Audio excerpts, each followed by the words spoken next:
At my small retail job, I work. It's not supposed to be. Is it shocking to learn that I detest that place? The work, the clients, and a few colleagues. However, with no experience, it's my first job and probably the only one I was able to get. My school was away for 3 weeks over winter break, so I wasn't compelled to work closing shifts exclusively. My manager told me that I could work a couple of nighttime shifts if I wanted to. Knowing that I would largely be able to work at my own pace and not have to interact with customers, I eagerly accepted it. I was acquainted with Chris, the overnight manager, and on my first overnight, he gave me instructions and let me finish the work. We were the only two working at different ends of the business. Nevertheless, as it was an overnight stay, it was quite pleasant to be able to work quietly and even enjoy some music. But the novelty factor quickly faded within a few hours. I was growing drowsy and a little bored. Not having a conversation with anyone. Just after 1 in the morning, I informed Chris that I was going to take my 15. After grabbing my lunch from the break room refrigerator, I walked out of the building and got into my car. I quickly finished my meal in the hopes of getting 10 minutes to take a little nap, but before I could close my eyes, I saw someone standing next to the building. There was no need for anyone to be there. The entire parking lot was dark and deserted, with the only lights on coming from the retail store.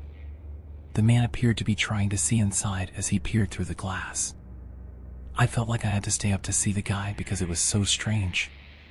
Wearing an outdated pair of boots and a dark leather jacket, he appeared to be a quite tall man with short hair. I spent the remainder of my break observing him, and after 10 minutes, the man was still standing outside our store, staring out the windows. Now that the clock was working again, I exited the vehicle and made my way over to the front doors. I was moving quickly in the hopes that the guy wouldn't be able to stop me. But he turned back and glanced at me before I had even gone halfway into the parking lot. His face was expressionless and his eyes were dead. I carried on moving, attempting to reach the door. However, the man starting to approach me right away. I hurried inside and slammed the door behind me, but not before he yelled out to me from what was probably only 10 feet away. I simply disregarded him since I had a sneaking suspicion he was up to no good. I had a terrible feeling about him at the time, so maybe it was unfair of me to not at least see what he wanted. After heading to the rear for a restroom break, I returned to the sales floor after a little while. I was tempted to check the front windows to see whether the guy was still hanging around there, but I wanted to get back to work. I approached the front in the hopes of seeing his eerie gaze peering through the window, but he wasn't there, not even in the parking lot. I returned to the aisle I was working in, assuming he had departed for good. A few more minutes passed. By now, it was most likely 130 when the building's alarm went off. I immediately recognized what it was. It was the rear door located in the building's storage section. Occasionally, the supervisors would place items in the rear dumpster and inadvertently set off the alarm. However, since Chris was the only one employed, it didn't seem possible. I started walking toward the back of the store, but the farther I went to the doors leading to the storage area, the worse I felt. Chris would have undoubtedly turned off the alarm by now if he was the one. When I reached the back, I heard several thuds coming from the opposite side immediately before I went inside. As soon as I pushed open the door, the noise ceased. There was no sign of Chris anywhere, and I could see the back door wide open as I walked down the long corridor. "Chris," I yelled. Instead of answering him, a head on the other end of the hallway glanced around the corner a second later. My entire body tensed up as soon as I recognized that man's eerie, dead stare. I hesitated, then turned around and headed back the way I had come, not pausing until I was outside and in my car. I realized that I still didn't know where Chris was when I dialed 911. However, police responded quickly, storming inside the building and conducting a thorough search. Fortunately, they discovered Chris unhurt. The guy broke in and chased him, so he locked himself in the manager's office. In addition, he clarified the thudding sounds I heard, stating that the man was trying to break down the office door by banging on it. As soon as I did, the guy took off, leaving before the police could find him. To help other staff members keep an eye out for them, we printed out and hung a grainy photo of his face from the security cameras on the back wall. He hasn't returned, as far as we know, and it's unclear what he was attempting to accomplish that evening. I'm just fortunate that night my intuition served me well. This occurred several years ago. I was working at several different jobs, having a hard time finding one that would pay me enough to support myself. When they recruited me, I ended myself working as a security guard for a sizable warehouse. It was evident that they had never employed a security guard previously. All they wanted me to do was patrol the perimeter to make sure no one was breaking in or taking anything. The reason for employing me was revealed to me by an employee a few days after I started working there. There had been a couple of break-ins throughout the previous night. Since no one was in the building overnight, I honestly believed that I shouldn't have been as concerned as I was. So maybe it wouldn't be a problem now that I was there. The first 2 months went smoothly. Absolutely nothing occurred. On the cameras, I never saw anyone approach the building or have any interactions. It was the easiest money of my life, given the compensation and the minimal amount of effort I had to perform. Then, on a regular night, I arrived at the office at 11 o'clock to make sure that all of the staff and employees had left before locking everything up. After that, I proceeded to the security office to see that the cameras were operational and that no alarms had been received. However, I soon saw that one of the doors had a flag on it. This indicated that it wasn't properly closed or locked. However, I was quite perplexed because I had just finished locking and shutting every door. After getting up, I crossed the warehouse to the opposite side in search of the supposedly unlocked door. After a few attempts, it swung open with ease even though it was still closed and the bolt appeared to be in place. Now I was truly perplexed. Just to be sure, I glanced outside. There were only barren fields surrounding the warehouse, and from what I could see, no one was there. That's when I focused on the door. After testing the bolt, which appeared to be in working order, the door would still open after a few attempts. I then turned to face the door slot where the bolt had slid. I saw something odd right away. A tiny piece of wood was seated inside the opening. It was clear from the way it was wedged inside that someone had intentionally placed it there to prevent the bolt from closing all the way. Considering that I was on duty the previous evening and did not see any notifications, this also had to have been done recently. After making sure the door was secured firmly this time, I took it out and began walking back to the security office to examine the cameras. As I was making my way back, I couldn't help but feel uneasy and think about the break-ins. I wasn't sure if it was someone else or if perhaps an employee had done it earlier in the day for some reason. I received a warning regarding this. Except for the modest, energy-saving lights, the entire warehouse was silent and dark.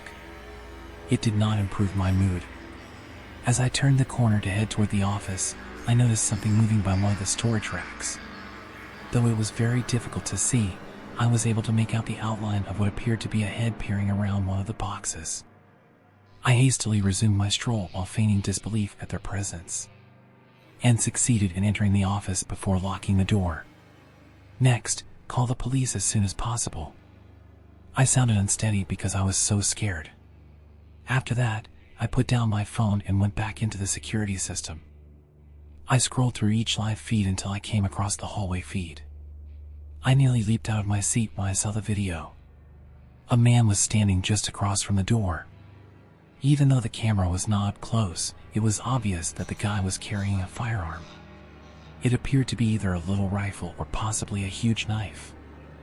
I was terrified and anxious the entire time I waited, fearing that this guy would break the lock on the door or do something worse. But after a short while, he withdrew. As he crossed the warehouse and left through the door I had just fixed, I followed him on the cameras. Then he bolted toward the fields that backed the warehouse. Together, the police and the firm conducted an inquiry, but no evidence is ever found. Naturally, I gave up. Soon after, they went on to a far less demanding job. I still don't know what that man wanted or why he broke in.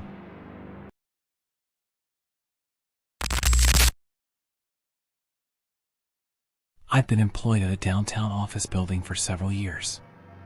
I'm a web developer for this internet news and journalism company. Usually, all I have to do is make sure the website functions well and is always online, as well as to ensure that every post launches on it as intended. Now, The firm kind of pushed me to step in until they could find someone else because our typical midnight worker had recently resigned. I didn't mind at first. How horrible could it be? However, I quickly discovered that it was terrible. Working midnight, I was the only 1 o'clock in the building. I had absolutely nothing to do and nobody to talk to. All I would have to do would be sit there in a big, empty office by myself. I had the good fortune to have a little project to finish off this evening. Even though I only added 1 page to the website, I was able to divert my attention for an hour. But after I was done, I was just going to sit and wait. I eventually got up, poured myself a cup of coffee, and went for a walk around the structure. I was bored and fascinated at the same time because I had never ventured onto any of the other floors or rooms. I entered the stairwell and made my way to the upper level. Except at 1 o'clock in the hallway, all of the lights were out. I descended and idly poked around a few rooms, but nothing caught my attention, so I turned to head back toward the stairwell when I heard something. At least the sound was just like a door squeaking open. My body shivered because I knew no one else was in the building with me. But I quickly composed myself and concluded that it was probably only the sound of some pipe in the walls or some other noise coming from the building. I turned around and headed back to the 3rd floor, where I was heading toward my room when I noticed something. One of the other room's doors was ajar. I'm not sure why, but it seemed like I remembered every door being shut. I was unsure whether this was a trick in my mind, but for some reason, I knew that it was closed. I approached it and peered inside the chamber. Like mine, it was a big office with rows of cubicles in the center. With every light off, the only light filtering into the room was a tiny strip of light coming from the corridor. "Hi, is there anyone inside?" I cried out, but there was no one to hear me over the void in the room. After feeling a chill again, I shut the door and returned to my office, where I sat at my desk. I sipped my coffee and dabbed at my eyes, attempting to gather my thoughts. It was a little after 2 a.m. when I looked at the time, so I only had a couple more hours to spare. Before I heard it again, I wasted 10 more minutes going through my emails. That same sound, clearly emanating from somewhere on my floor this time. I got up and rushed to the door that opened into the corridor, my heart pounding. I cracked it open and peered out. Now the door across the hallway was open once more. My body started to become numb and my stomach constricted. Now there was a significant problem. I didn't want to take the chance of glancing around again, so I decided this was the best time to leave them behind. I hurried to the stairs as soon as I entered the corridor. I heard footsteps behind me as I was doing this. I cast a short backward glance. Not far from the office, in the hallway, stood a woman I recently arrived from. Her eyes were wide open, making her appear utterly insane, and her long, dark hair was knotted. I dashed towards the stairs and descended to the ground floor. For a little moment, I could hear her footsteps behind me, but it seemed like she had given up pursuing. As soon as I thought I was safe, I called the police. It's odd because I was staring at the main hallway's back door. The front entrance was visible to the camera, but when the police arrived, they were unable to locate her within the structure. Not a single door was smashed or left unlocked. So it's unclear how she entered or exited. The employer hired a nightly security guard for a few weeks, but I was still scared. I used to be always checking over my shoulder at night, fearing that the woman would have sneaked back in and that we wouldn't know what else she could be up to.